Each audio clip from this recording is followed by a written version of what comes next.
Я ўжо абсядзела ўсе турмы гэтай краіны. Праца на Белсат раўно шпіянаж. Крінжаціна, Саша. Людзі выходзяць, а ты сядзіш. У чым прикол? Класны журналіст гэта не той, который сеў. Но ніводная журналісцкая праца, яна не вартая жыцця. Так ты шпіён? Торба ад кола. Яны ведалі, як мне зрабіць балюча. Блин, мы только пачалі размаўляць, ты мяне ўжо давай да слёз даводзіш. Хлопцы і дзяўчаты, вы трапілі на канал Часных Лайф, і у нас новы відос.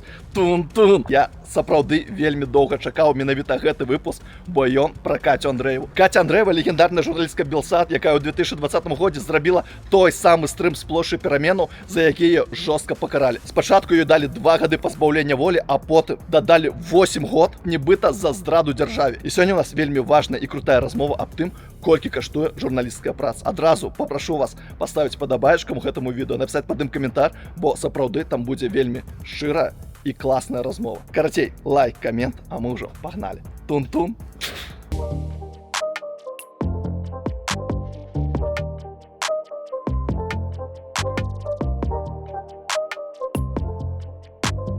Мне ўсё падаецца абсалютна прыгожым. У мяне, дарэчы, цяпер нармальны мой стан, гэта вот калі ў мяне якія-небудзь кветкі ў руках увесь час. Вот сёння калегі мне падаравалі таксама такія мілыя рамоначкі. І вот я просто іду, я бачу штосьці, вот розныя колеры, мне хочацца ўзяць, паглядзець, што гэта такое. Дарэчы, нейкая цікавая паштоўка, глядзі, якія тут все стомленыя. Это просто мой унутраны стан. Але бачыш, якая я супрацьлеглая асоба. Мне адначасова такая стомленасць, але разам з тым ёсць такі нейкі ўзнёслы стан і нейкая такая эйфарыя ад усяго, што я бачу.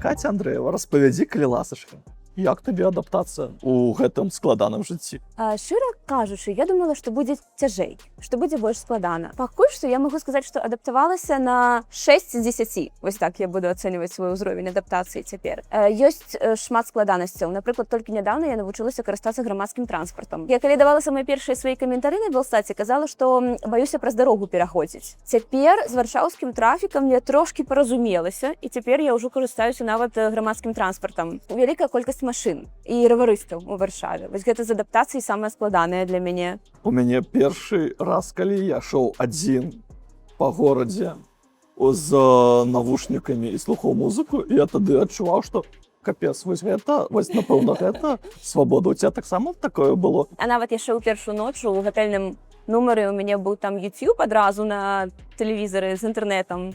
Вот, і было класна ўключыць музыку, паслухаць, просто якую я хачу. Бо ў нас у калоніі ёсць такая прагляд тэлеперадач. Там па нядзелях ставілі кліпчыкі, але гэта былі кліпчыкі расійскай папсы звычайна. Але раптам штосьці здаралася, я не ведаю, і нам аднойчы ўключылі Нойза. О, там такая яшчэ песня была: «Как красиво соловьи поют за речкой». Серьёзно? Так, і кліп.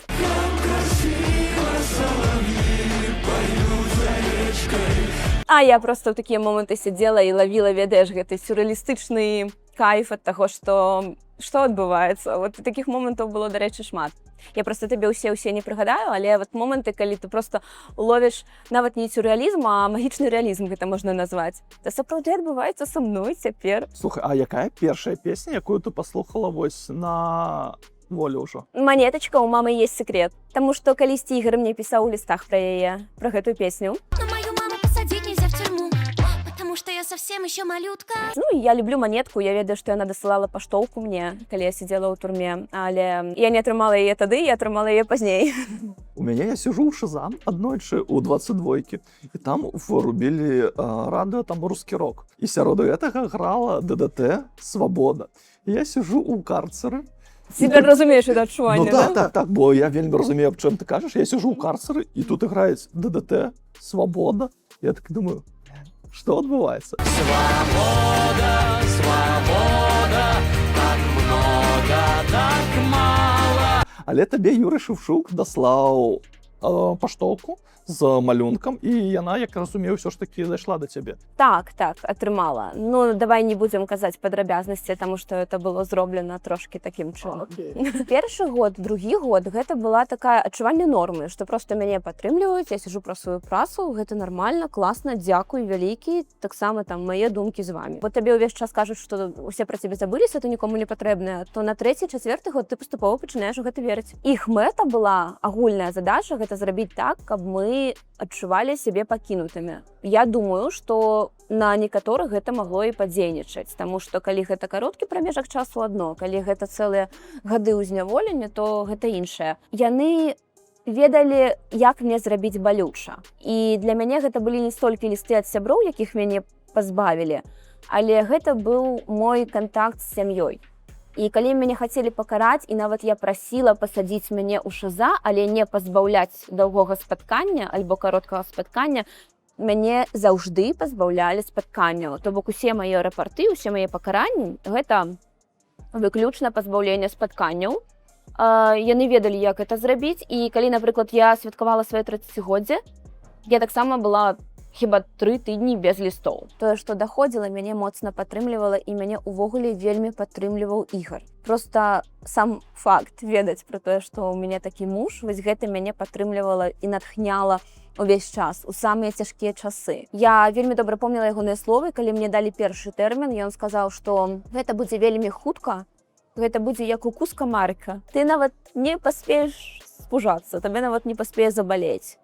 Я ўвесь час гэтыя словы памятала, ну, потым, канешне, былі перыяды, калі я з гэтых словаў кпіла, яму сама нагадывала, калі мне далі 8, я запытала ў яго ў лісце, ну што, укус камарыка? А ён працягваў казаць тое, што так, Каця, укус камарыка. У нас усё жыццё наперадзе, гэта будзе укус камарыка, нават калі гэта будзе 5 гадоў. Блин, мы только пачалі размаўляць, ты мяне ўжо даваль да слёз даводзіш, бо нават слухаць гэта, ну, мне, прынамсі, вельмі балюча. Вось у калоніі у мяне лічаныя разы, калі я плакала. Гэта калі я даведалася пра дыягназ маці, пра тое, што яна вельмі цяжка захварэла. Я даведалася, што другая бабуля памерла. Калі Ігара арыштавалі, памятаю гэта адчуванне, у цябе робяцца ватнымі ногі, рукі, і ты проста не адчуваеш сябе. А апошні раз я плакала ў калоніі, сорамна прызнацца, 13 снежня. Ад таго, што вызваляюць не мяне. Вельмі сорамна ў гэтым прызнацца, таму што у нас які палітэз, нам трэба казаць, што мы цешымся за вас, дзяўчынкі, вельмі класна, што вас вызваляюць, мы цешымся гуманітарнаму трэку, гэтак далей. Гэта ўсё, канешне, так, але я буду крывіць душой, калі я скажу, што мне не было балюча, што гэта не я. Калі было масавае вызваленне вось у снежні апошняе, я плакала. Я скажу шчыра, і сорамна, трэба прызнацца ў гэтай слабасці, я сапраўды плакала ад таго, што гэта не я. А як гэта вось чакаць вызвалення не адзін раз? Ну, таму што, ну, ты першы раз павінна была выйсці ўжо вельмі даўно, 3-4 гады таму. У верасні 22-го, Ну, вельмі даўно. 4 гады таму. Людзі выходзяць, а ты сядзіш.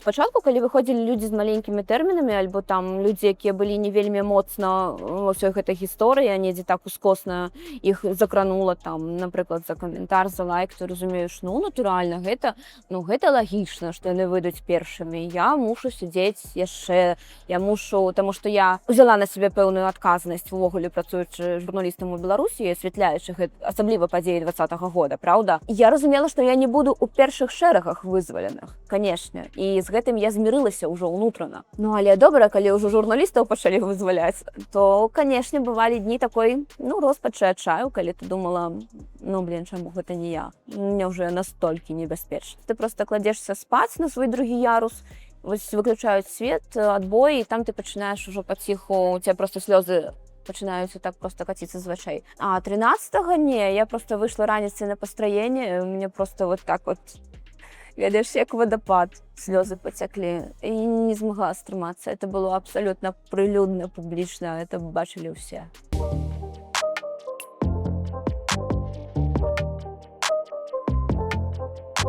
Я посадила зрок, до речі, даведалася на днях, що мені треба обов'язково носити окуляри, і я покуль до їх призвичаююся. Тому я в нашому інтерв'ю то здимаю окуляри, то опринаю окуляри. Що можу вам ще сказати з такого? Блін, ну ти так... Некілька зубов Ти випало. навіть так позитивно кажеш, ну, сапсувала зброк, що йому можу я ще сказати такого цікавого? Ні, я вельми тішуся, що мені випали не передні зуби, бо це була би просто катастрофа. Коли рахтувався, читав про те, що у тебе була пневмонія, у тебе було Це нормальна з'ява.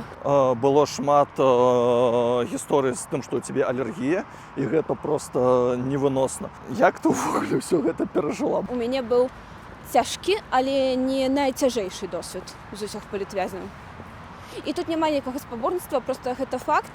І мне нейкім цудам удалося пазбегнуць таго ж ШИЗа, ПКТ, вось гэтага трэку. Чаму так адбылося, для мяне дагэтуль загадка. Просто я думаю, што тут не трэба параўноўваць, у кожнага свой досвед. Ну вось мне ўдалося нейкім чынам сябе захаваць у такім стане. Але зноў жа, гэта толькі тое, што на паверхні.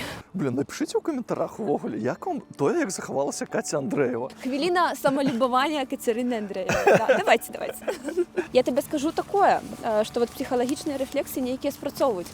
Напрыклад, я калі прыехала ў Варшаву, першы тыдзень, па-мойму, пасля вызвалення, я патрапіла на вялікі канцэрт Крамбамбулі, прысвечаны Дню волі. І я ўбачыла шмат БЧБ сцягоў, жыве Беларусь і гэтак далей. І у мяне першая думка: блін, нас же зараз всіх посадять. Нехай яны сховають БЧБ, калі ласка, бо зараз просто прийде АМАП, нас всіх покладуть тваром у подлогу. Я думаю, що скончиться, а потім, блін, нас не посадять. Ну, у меня першы час было такое пажанне бусікаў, было такое паліцыянт пройдзе, і ты такі... Скажу смешнае, з паліцыянтамі так, бо я ішла ледзьве побач за вакзалам, там была паліцыя, і я ледзь не сказала «Дзень добрый», ну тому што «Здравствуйте». Ну, ты бачиш супрацоўніка, там «Здравствуйте» трэба сказаць. Я такая думаю, блин, добра, што я не сказала «Дзень добрый», бо это было вельмі дзіўна. Глядзіце, это такая шыкоўная торба, якую падаравала амерыканская дэлегацыя, калі нас вызвалілі. Торба ад Коула. А што там было? Тут напісана вот таксама вот Америка, ну каб ні ў каго ўжо ніякіх просто пытанняў не ўзнікала. Окей. Тут самыя неабходныя рэчы, якія нашу з сабой. Першапачаткова там былі фрукты, там былі слодычы, вада, маленькі сачок. То бок это былі такія падарункі, прэзенты, якія нам далі адразу па вызваленню. Чаму ты дагэтуль носіш вось гэтую торбу, бо здаецца, можна там нешта іншае ўжо насіць? Не, просто тут розныя рэчы неабходныя з сабой, і я вам шчыра прызнаюся, тут красоўкі, таму што я не магу вот на такіх абцасах хадзіць, бачыце? Ну, я хожу вот на этих абцасах, а у меня с собой у торбы кроссовки, каб калі што перапрануцца. Таму у нас можа сёння атрымацца гісторыя, як Каця Андрэева пераабулась. Не, можна я не буду у тваім відэа перапранацца, калі ласка, это ўжо зашмат.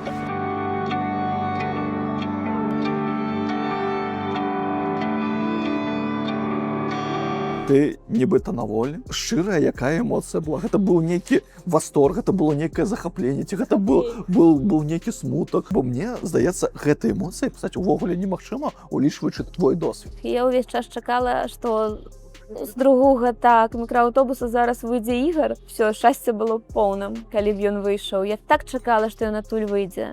І от я бачу, што выходзяць мужчыны, там Эдзік Пальчыс выйшаў. Ну, бачу, што Ігара няма, і разумею, што мне ўсё ж напаследак зрабілі. Разумею, што мне напаследак ўсё ж зрабілі вось такую, як гэта назваць? У нас з табой нефармальны фармат. Кажу, як ёсць. Падляну проста. Блин, вось, ведаеш, зараз зноў я цябе давёў да слёз.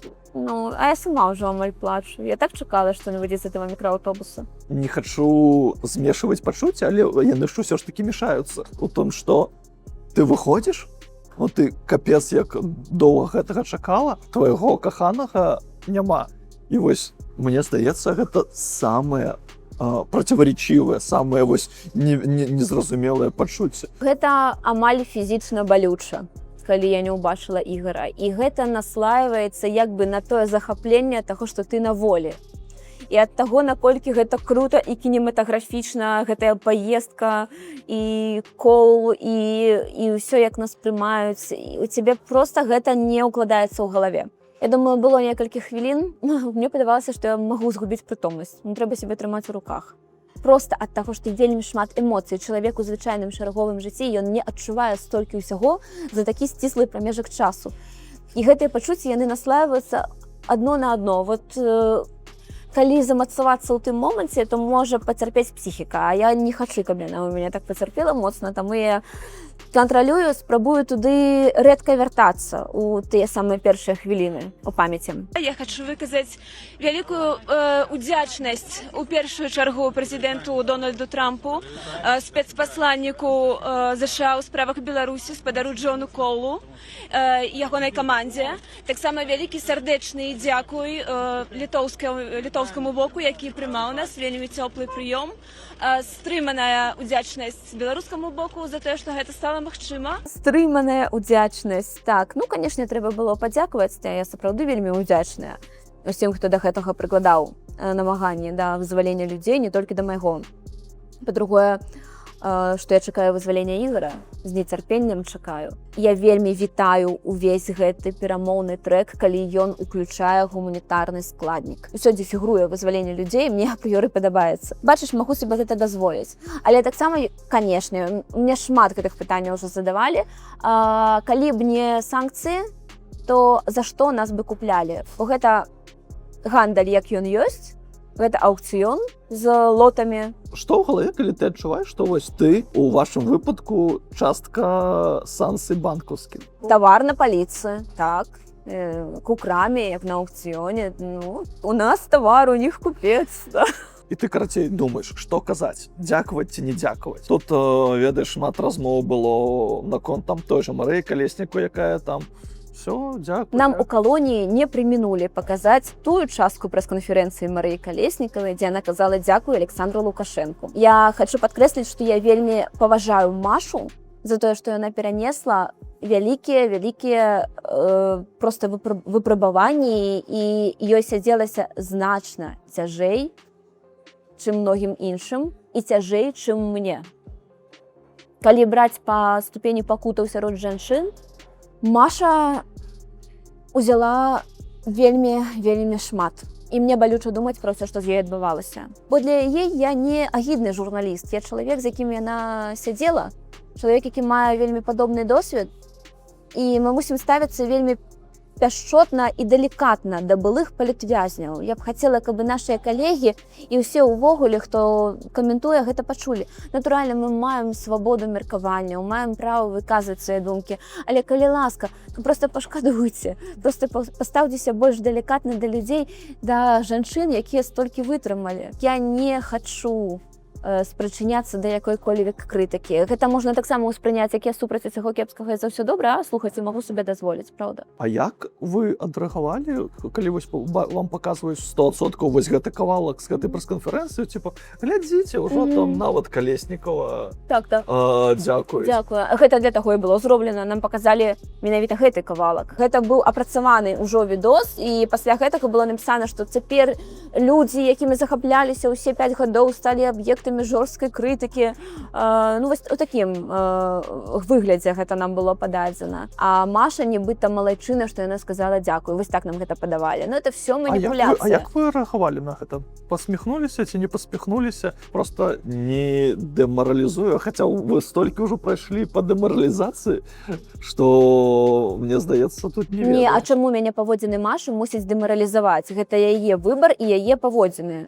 Давай я скажу проста шчыра, як ёсць. Я ведала, што я скажу прэсе, калі я выйду да прэсы, таму што я склала гэта ў сябе ў галаве яшчэ пакуль ехала.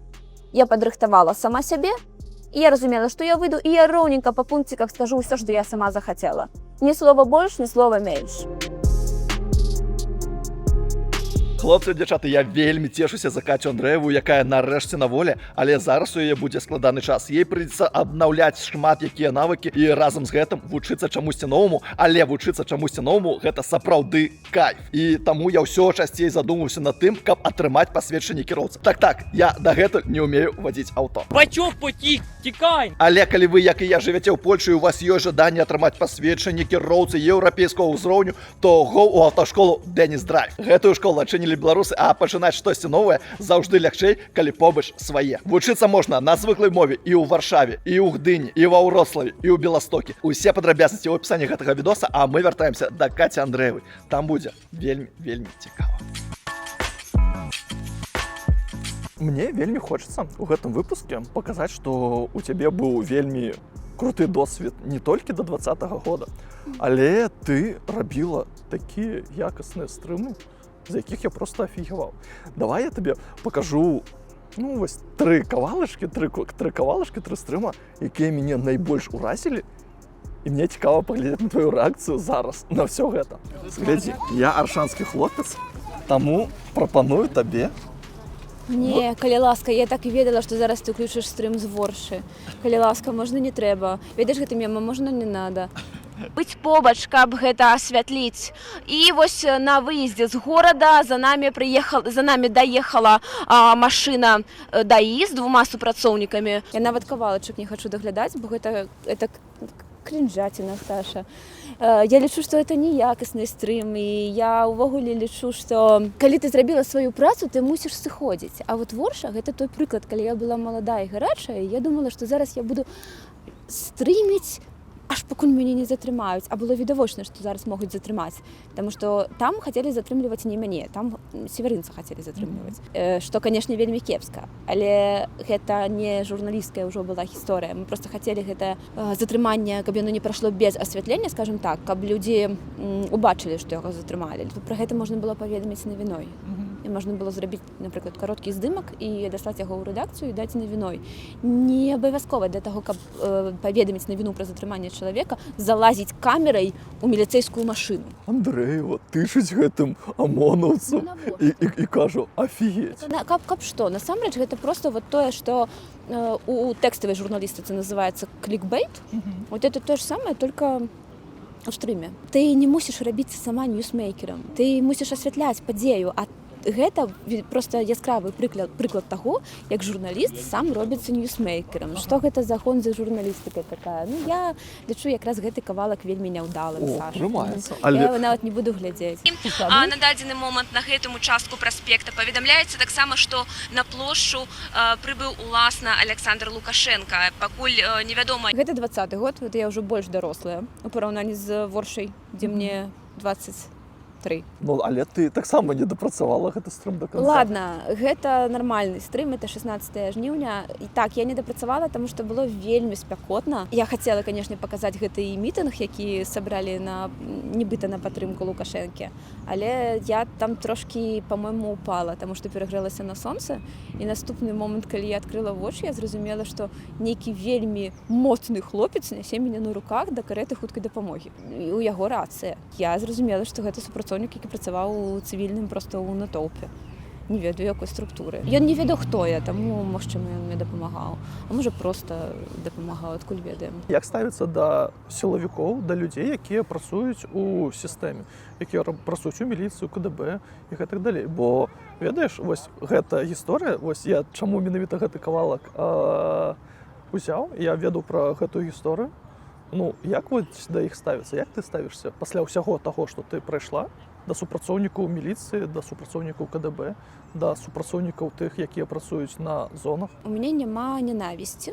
Ёсць, безумоўна, і крыўда, і боль, але я думаю, што трэба вельмі пільна ставіцца да выказванняў наконт таго, хто быў не зусім жудасны, вось так. Я магу адназначна сказаць, што людзі, якія маюць дачыненне да рэпрэсіяў, якія спрычыніліся альбо да незаконнага пераследу, да незаконнага прысуду, да катаванняў уласна, бо ва ўсіх па-рознаму, да гэтых выдваренняў шыза незаконных. Канешне, гэтыя людзі мусяць адказваць па законе і па справядлівасці. Гэта не мусіць быць той выпадак, калі мы кажам іногда не да законов, правда? Калі нас выкідваюць з краіны і не даюць нам некай пастановы аб тым, што мы памілаваныя, бо гэта, ў прынцыпе, конечно, незаконна. Але гэта якраз той выпадак, калі мы кажам, ну не да законов, нормально, нам пасуе. Слухай, это жарт. Ладно, давай яшчэ адзін, які мяне таксама сапраўды ўразіў. Калі вось рыхтаваўся, я такі думаю, Андрэева, Ты что робишь? Конечно. Ми знову у ефірі. Тут Што ты там робіш? Навошта ты стаіш каля гэтых шчытоў? Сапраўды, ну вот што ты хочаш там зняць? на праспекце Незалежнасці. Назад я пайду тады, калі я захачу пайсці. Не даюць працаваць. Гэта не праца журналіста ўступаць у спрэчку. Але ты так дерзко базарила менавіта базарила з міліцыянтамі, што я шчыра афігеў. Гэта не прафесійна. Я чуў, што ты магла вось так даволі дзёрзка размаўляць з міліцыянтамі. У мяне было адно з меркаванняў, што ну, раз яна вось так размаўляе з міліцыянтамі, можа сабе дазволіць вось такое, яе вось за гэта і так і караюць. У цябе былі такія думкі ці не? Каралі мяне і пакаралі мяне не за дзёрзкія размовы, а за ўсю маю лінію, як яны кажуць, паводзінаў. Гэта ўсё, гэта праца на ўкраінскім накірунку, гэта расследаванне, якія я рабіла, гэта кніжка. Гэта, канешне, мае стрымы і асвятленне пратэстаў ад першага дня, 9 жніўня, і нават раней. Мяне рэгулярна затрымлівалі. Мне было 100-500 кітайскіх папярэджанняў пра тое, што я лезу на ражон. Ну, і ўсё скончылася так, як скончылася. Гэтая сістэма так працуе, і ты не будзеш спрабаваць давесці нейкаму неадушаўлённаму прадмету, не ведаю, вось гэтай лавачцы, пра тое, што ты не вінаватая, ты рабіла сваю працу. Бессэнсоўна. Ну, проста бессэнсоўна. Жыві сваё жыццё. Не думай пра гэта, не думай пра мінулае, бо гэта будзе разбураць. Я адрэфлексую, калі я буду да таго цалкам гатовая, і калі я думаю, што мае сэнс рэфлексаваць з нагоды ўсяго майго жыцця і ўсёй маёй біяграфіі. Гісторыя, дзякуй Богу, не скончаная. Яна, магчыма, толькі пачалася. Што ты зрабіла, каб табе уляпілі здраду дзяржаве? Бо гэта для мяне самая таямнічая гісторыя у тваёй гісторыі, бо інфармацыі не было, былі нейкія дагадкі, домыслы, таму вось я у цябе хачу запытацца. Так што ўсё ж такі адбылося? Гэта не дзіўна, што не было інфармацыі, таму што гэту справу вёў КДБ, і яна была ад першага дня засакрэчаная. Там быў грыф «Совершенно секретна», і я была шмат разоў папярэджаная пра тое, што не маю ніякага права это раскрываць. Калі б Ігор быў на волі, калі б мая сям'я не была там, калі б Ігор быў на волі, магчыма, я б вось гэтага страху не мела, як гэта адаб'ецца, калі я распавяду ўсю сутнасць, але магу сказаць збольшага, у асноўным, што я з таго, што адкрытая частка, што я была асуджаная нібыта за здраду дзяржаве і за збор, захоўвання і перадачу інфармацыі замежнай арганізацыі, пад якой разумеюць мой тэлеканал. Гэта ёсць у адкрытай частцы в тых дакументах, якія я маю на руках. Мне пашчасціла мець з сабой прысуды і мець з сабой таксама апеляцыйныя пастановы, а таксама пастанову аб узяцці пад варту, якая не ёсць сакрэтнай, таму што яна ёсць у мяне на руках, простая логіка. Там напісана, што сапраўды за перадачу вось гэтых звестак Белсату, што фактычна ёсць маёй прафесійнай дзейнасцю, выкананнем маіх абавязкаў паводле таго кантракту, які я мела на час здзяйснення вось гэтага учынку, які мне інкрымінавалі як здраду. І таксама ў мяне ёсць на руках апеляцыйная пастанова, якая змяняе прысуд, пакідае мне папярэдні тэрмін, то бок 8,3, з тэрмінам усё застаецца нязменна, але змяняецца фармулёўка. Лічыць Бахвалову асуджанай за шпіянаж. Так ты шпіён атрымліваецца. Карацей, вот я разумею, што пра ўсё нельга казаць, бо у цябе там закладнікі.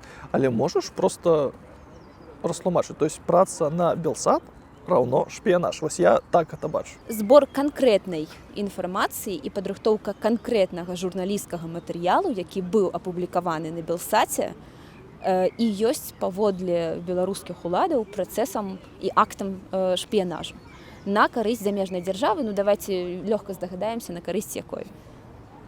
Як ты думаеш? Польша? Так. О, я вельмі шмат думаў, чаму менавіта 8, шпіянаж, здрада дзяржаве і гэтак далей.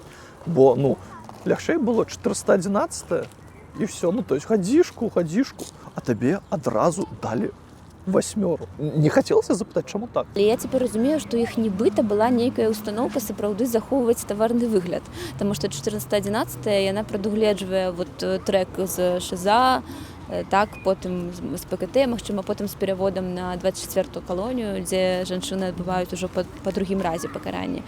А мяне вярнулі зноў тую ж 4-ку. І нават калі я кажу, прасіла мяне пасадзіць у ШЗА замест пазбаўлення спаткання, мне ўсё ж рабілі балюча праз пазбаўлення спаткання, але не саджалі туды. Цяпер, аналізуючы гэта, я разумею, што яны б і, можа, хацелі, але, можа, яны мелі вось па журналістах некую такую установку, альбо па канкрэтнай журналістцы. Слухай, а як цябе сустрэлі пасля таго, як ты привезла 8-ру?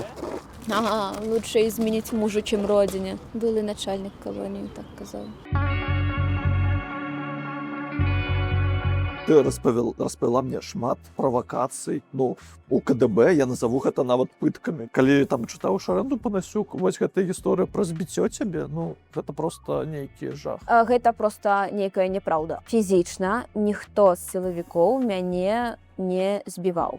Ніхто з адміністрацыі калоніі мяне не збіваў. Все ж такі на цябе ціснулі нармалёва і менавіта псіхалагічна. І мяне больш за ўсё здзіўляла тое, што у жаночай калоніі, вось наколькі я разумею і наколькі я чуў, людзі, якія супрацоўнічаюць з адміністрацыяй, вось якім вось паставілі задачу, што вось Андрэеву, там, я не ведаю, Золатову, кагосьці яшчэ трэба справакаваць, і там нейкія жудасныя рэчы адбываюцца, там сродкі гігіены пад падушку, я не ведаю, там лезвие у боты вада. А вось гэта ўжо праўда. І вось гэта мяне сапраўды здзіўляла, бо у мужчынскай калоніі, прабач, ну такога няма, бо ну там могуць там лезвие падкінуць, ты паедзеш у ШЗА, але вось ну яно не настолькі брыдкае, ну не настолькі подлае. Ну вось да, вось можаш распавесці, што з чым ты сутыкнулася? Асноўная частка ціску яна прыпала на мой першы тэрмін у калоніі. Па-першае, нас было мала, і гэта было вельмі зручна на нас ціснуць.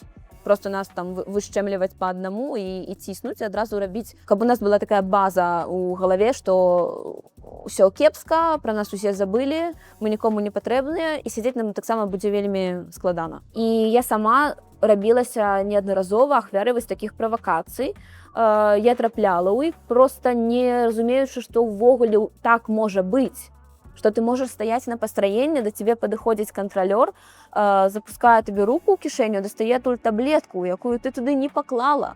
Ты разумееш, што гэта зрабілі адмысловыя дзяўчаты з ліку асуджаных, з ліку, безумоўна, не палітвязняў, канешне, а крымінальнага кантынгенту. Звычайна, гэта ад 2 до 5 асобаў на атрад, якія такая ударная сіла, я іх называю баевікі, адміністрацыі, якія могуць рабіць вось менавіта такія актыўныя мерапрыемствы, якія не проста будуць цябе слухаць, якія будуць выконваць такія брудныя даручэнні. Я сутыкалася не толькі з псіхалагічным, але з фізічным уздзеяннем з боку такіх дзяўчын. Я кажу не толькі пра таблетку, не толькі пра пакетик з кавай, які мне падкінулі на вытворчасці, але таксама я кажу пра тое, як ты прыходзіш з другой змены і разумееш, што ў цябе проста матрас цалкам мокры, там нейкі бруд, там попел змяшаны з зямлёй, змяшаны з прыправай ад Ролтона. Это ўсё паліта вадой, і это твой матрас. А калі ты праходзіш і кажаш, напрыклад, начальніцы атрада, што, што адбываецца, я гэтага не рабіла, як мне спаць, так ты это сама сделала. Так, ты просто внимание привлекаешь к себе. Ты ж сама это сделала. Откуда нам знаешь, что не ты это сделала? Там так само было, что ты приходишь, и у твоим локеры вот так земля з вулицы, вот так алей, кава, шоколадки, якія тебе даслали з дому, это все вот так у твоим локеры. Тумбочка локер, гэта такая, вот ведаеце, як у супермаркеце, скрынкі такія, куды ставіш рэчы, но ўваходзе вот такое для ежы, менавіта ў пакоі прыёму ежы. Таксама былі 2 конкретные потасовки. То есть ты махалась? Не. Я вот сижу, я думаю, я на экскурсии был, калі шыра, бо калі я слухаю твой расповед, гэта просто пиздец. Ты ведаеш, як рэагаваў аперацыўнік, калі вот ён бачыў, што адбываецца, нібыта гэта не ягоных рук справа, але ён прыходзіў з такімі словамі да мяне падыходзіў, што невінна асуждённая наша. Іх вельмі непакоіла, што я не прызнаю віну. І ўсе гэтыя мерапрыемствы былі скіраваныя толькі на тое, каб я прызнала сваю віну. Это мы кажам пра 21 год. Я не прызнавала віну. Калі мяне выклікалі яны на прафілактычныя гутаркі, клалі вот так перада мной белы ліст паперы і асадку. і казалі, што у меня ёсць магчымасць напісаць прашэнне аб памілаванні. Але трэба спачатку прызнаць віну. Слухай, так як там, як патасоўкі былі? Што? Патасоўкі. Ну, ўжо была канкрэтная дзяўчына у канкрэтным атрадзе. Там цяпер трошкі ўсё перафармавалі, але і дзяўчына тая вызвалілася. Не буду я яе называць, няхай жыве сябе ў сваім райцэнтры спакойна. Няма нянавісці, то ёсць проста агіда, як штосьці брыдкае. Ты ж не будзеш да гэтага вяртацца кожны дзень, правільна, у сваім розуме. Просто заціснула мяне з нейкім наездам. А ведаеш, наезд гэта не штосьці канкрэтнае, гэта просто калі на цябе, ну як сказаць на жаргоне, каб те, хто сидзеў, зразумелі, ну бычаць на цябе. Ты не разумееш канкрэтную прэтэнзію. Да, ну нявінна асуджаная, вот такое. Вот она паўтарала лейтмотыў, які гучаў ад адміністрацыі. Заціскае цябе як бы сваім корпусам у секцыю, гэта пакой, дзе жывуць асуджаныя, і пачынае цябе неяк хістаць у розныя бакі, вот так вось, потым хватае за лацкан піджака і вот так пачынае цябе трэсці, ты хапаешся за нейкую тумбачку, ляціць вазон з кветкай на падлогу, так цябе хістае ў розныя бакі. Ну, ты спрабуеш штосьці там закрычаць, пазваць, але ніхто нічога не чуў, ніхто нічога не бачыў. Сведкаў гэтага інцыдэнту няма. Гэтага, значыць, не было. А я гэта што? Прыдумала, каб прыцягнуць да сябе ўвагу. Бо я ж зорка, медыйная. Яшчэ цытата цудоўная аднаго з супрацоўнікаў калоніі. Если бы я захотел тебя уничтожить, я бы это сделал. Ведаеш, калі вось такія штукі здараюцца, то гэта, ну, там, 3 мадэлі паводзінаў: замры, бей, бежы. Як ты рэагавала на гэта? У тебя было... Замры, расслабься, і просто няхай адбываецца тое, што адбываецца. Ты нічога не можаш з гэтым зрабіць. Это установка зверху, якую гэтыя дзяўчыны не адна, дык іншая будуць выконваць, каб атрымаць нейкія бонусы для сябе. Схема старая як свет, правда? Альбо, напрыклад, я алергік, мне нельга кантактаваць з хлоркай, мяне ставяць на прыборку гэтага памяшкання, і я мушу там памыць, не ведаю, нейкую стенку альбо нейкую лампу з хлоркай. Мне налілі гэта хлоркай у вядро. Вот такое. Усё, што я распавядаю, вось гэта датычыць больш першага тэрміну. Бо з другім тэрмінам, калі я вярнулася з другім прысудам у каранцін, я сабрала ўсе свае сілы, каб на судзе не прызнаць віну. І хаця суд быў закрыты, тут я упэўненая ў тым, што паводзіла сябе абсалютна гэтак жа, як на першым. Потым я прыехала ў каранцін, і ведаеш, што я зрабіла? Я ўзяла паперку звычайную, чыста папер, ручку, і написала, што я прызнаю віну. І вот так вот аддала. На што мне, канешне, было сказана: мы зразумелі ваш манёвр, это ўсё не шчыра, это ўсё не іскренне, вы не раскайваецеся. І гэтак жа я была цудоўна пазбаўленая доўгіх спатканняў. Пасля гэтага яшчэ 2 разы.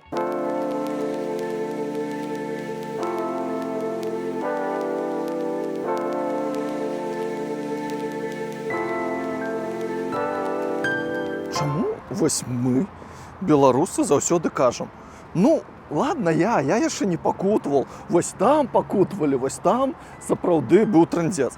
Чаму вось у нас ідзе такое абясцэньванне? Мы самы цярплівы народ усёй Еўропы. Просто мы вельмі добра прывучыліся цярпець увогуле за наш гістарычны шлях Беларусі, але і за апошнія 5 гадоў асабліва. І мы заўжды думаем, што камусьці горш. Ну гэта ж такая вельмі добрая рыса. Але таксама добрая рыса ўсіх класіфікаваць па цяжкасці пакутаў. І мне вось гэта меранне, ну, вельмі не падабаецца. Слухай, а ці добрая гэта рыса? Так прызвычаецца цярпець, і пры гэтым ты амаль нічога з гэтым не можаш зрабіць. То есть табе прыходзіцца цярпець. Ну гэта вытрымка, якая пазней табе можа прыдасца ў розных сітуацыях у жыцці.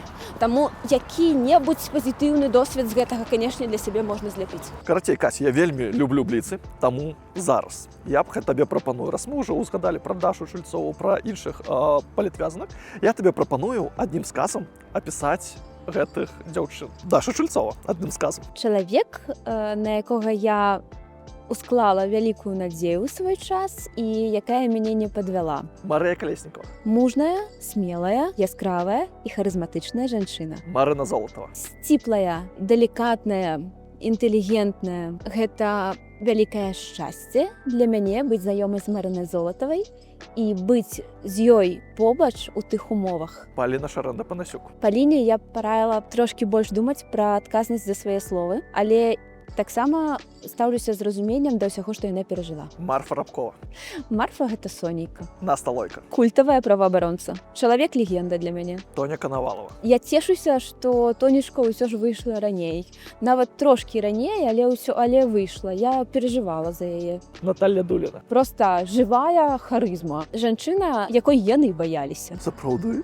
Канешне, праз яе інтэлект і праз яе здольнасць адстойваць сваю годнасць. Чалавек, якога не баяцца, яго не будуць садзіць у такім сталым узросце ў шыза, праўда? Я думаю, іх вострая рэакцыя на Наталю гэта і ёсць паказнік таго, што яе вельмі моцна баяліся. Бо яна проста сваім інтэлектам і сваім вось гэтым стрыманым, годным такім стылем паводзінаў, яна проста іх дабівала, я думаю. А распавядзі, калі ласка, пра ліст, які ты напісала Дональду Трампу. Да Дональда Трампа вельмі супярэчлівыя адносіны, але, бачыш, ён спрыяе таму, што ўсё ж такі беларускія палітвязні выходзяць, хоць і нейкія пасылабленні ідуць вось у бок Беларусі.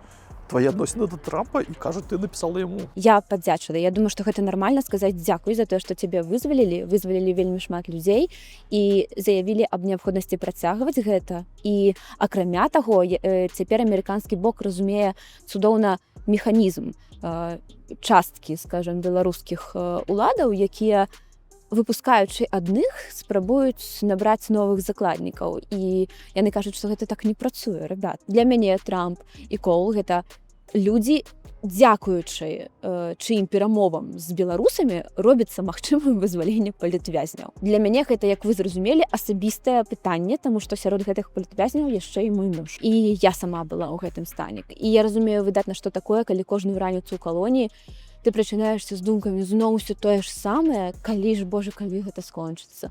І я разумею гэтае чаканне. Таму для нас у першую чаргу гэта людзі, якія спрыяюць вызваленню. Але Коул кажа, што зробіць усё, каб до конца года усе палітвязні ў Беларусі былі на волі. Тебе ёсць надзея, што ўсё ж такі гэта адбудзецца і адбудзецца так, што людзі не будуць садзіцца, бо пакуль усё гэта такое выглядае просто катастрафічна. Я не ўпэўненая, што рэпрэсіі будуць спыненыя.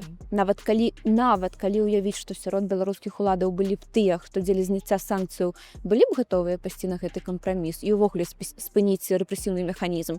Усё ж перавага будзе на баку тых, хто хоча працягваць саджаць і далей працягваць за каментары, рэпосты, лайкі, гэтак далей. І садзейнічанне розным экстрэмісцкім арганізацыям, якія растуць проста як грыбы пад дажджом, таму што толькі за час маёй волі за гэты месяц ужо некалькі арганізацый новых былі ўнесены ў гэты спіс, ён пашыраецца. Гэта тэндэнцыя, якая паказвае на тое, што затрыманні будуць працягвацца. Гэта мэтазгодна, я прапанавала беларускай уладзе задумацца, калі яны кажуць пра прагматычныя стасункі з Трампам, а Лукашенко вельмі любіць падкрэсліваць, што гэта ўсё прагматыка. Мы разумеем, там можа быць спектакль, але мы кіруемся нашымі нацыянальнымі інтарэсамі.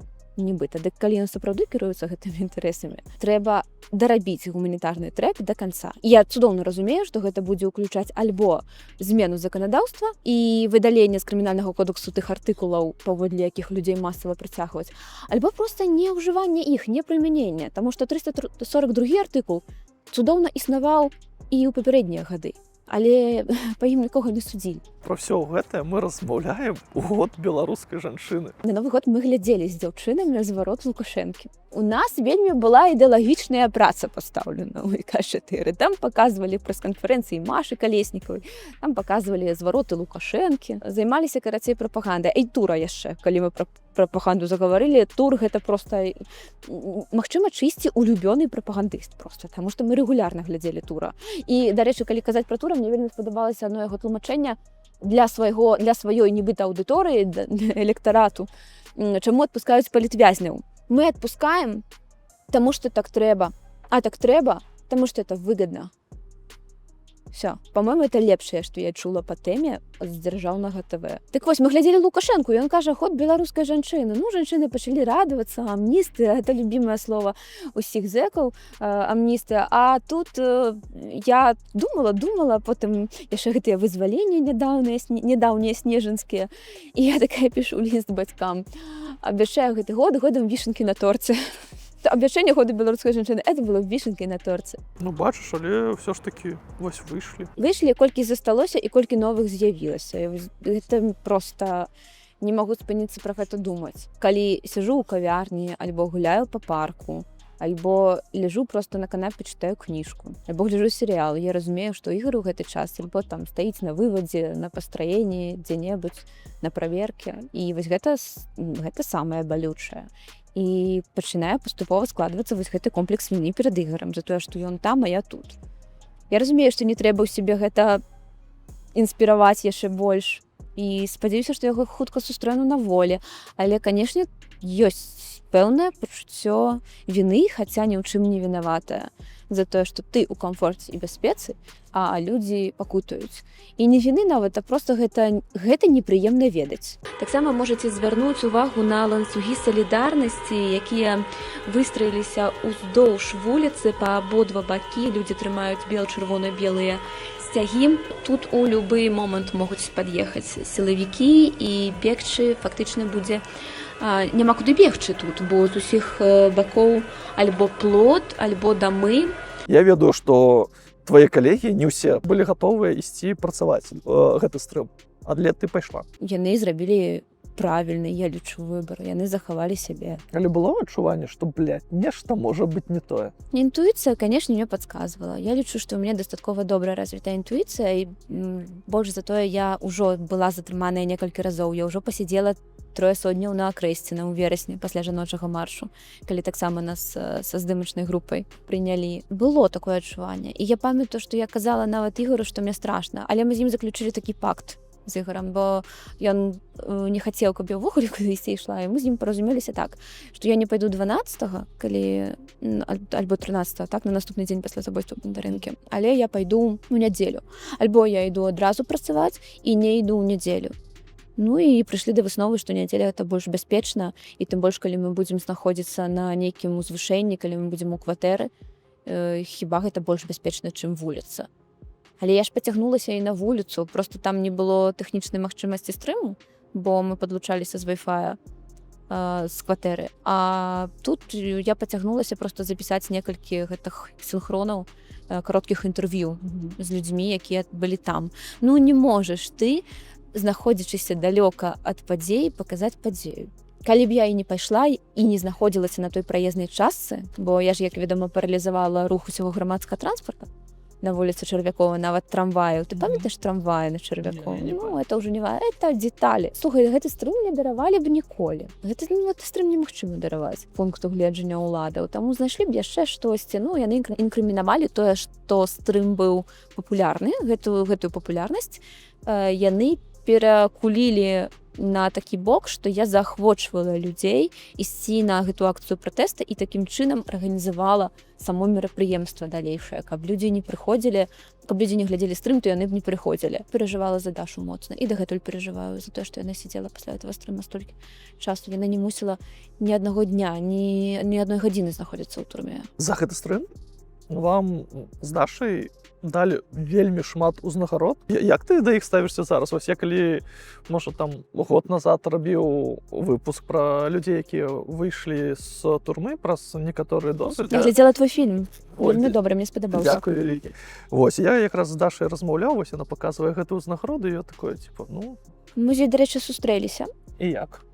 Один раз, пакуль толькі. Я думаю, што яна добра трымаецца. Падаецца, Даша не да канца пераадолела гэты досвед турэмны. Я пакуль яшчэ на эйфарыі ад вызвалення і думаю, што, можа, я лепш гэтаму даю рады. Але гэта можа быць абсалютна не так. Я магу памыляцца.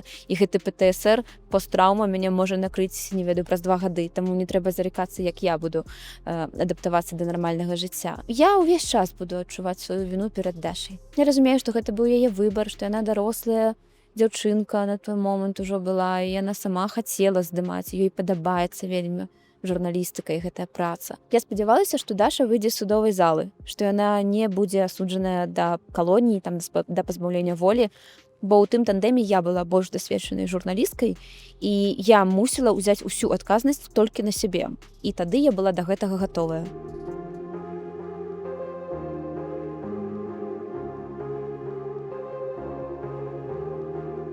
Кать, вось мы з табой гуляем по парку, і вось я звярну увагу, ты ідзеш, глядзіш на дзіцён, на дзяцей, і ты такая, блин, вау, клас, дзед. Не, я роблю такі о.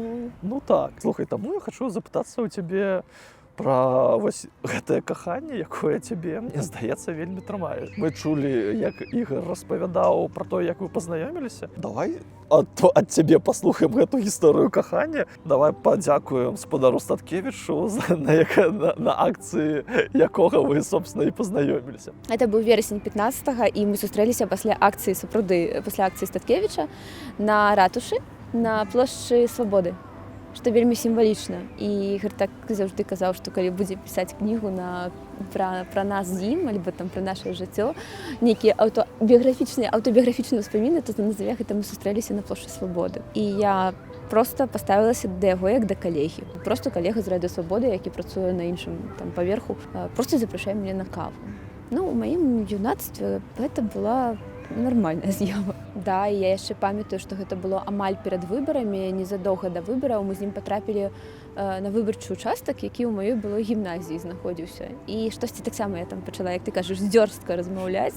І на нас выклікалі атрад міліцыянтаў, амапаўцаў, касманаўтаў, не ведаю, такія ў шлемах. Прыехалі, да, па нас. Гэта сапраўды было. Ну, як па нас, па мяне, тому што толькі я сябе дзёрстка паводзіла.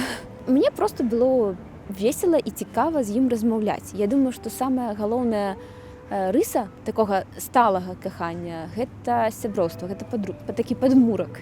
Вось гэты давер і гэта сяброўства, якое паміж намі пачало складвацца ад самага пачатку, вось гэта стала сапраўды тым фундаментам, які, я ўпэўненая, будзе трываць усё жыццё. А ён таксама зрабіў класны манёвр, ён на некаторы час мяне пакінуў. Ён не пісаў, не запрашаў, нічога ад мяне не хацеў. Я яшчэ падумала, дзіўна.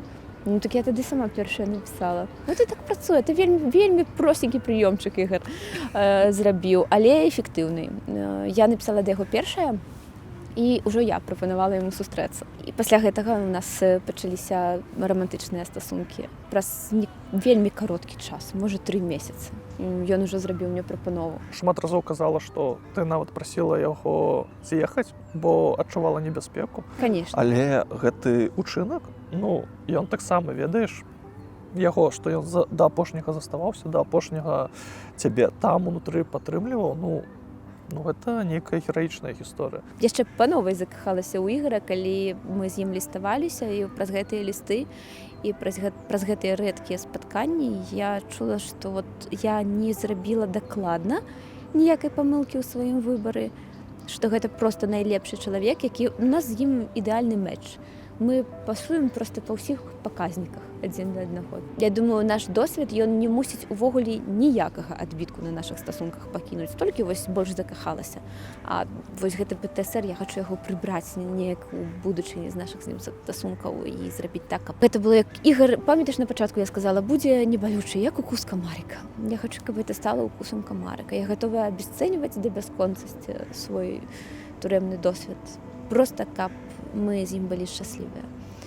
Я думаю пра яго нават не кожны дзень. Я думаю кожную гадзіну дакладна, а часам і кожную хвіліну. Зачапіла вось гэтая фраза, пра якой ён табе таксама не пра камарыка, а пра самая цёмная ноч перад рассветам. Працягні, калі ласка, гэты сказ. Самая цёмная ноч перад рассветам і перад світаннем. І гэтае світанне мы сустрэнем разам у абдымках і слязах шчасця. Ну, слова ў слова. Слова ў слова. Хай ён бачыць, што я памятаю слова ў слова. Это як памятаць дзень першага пацалунку.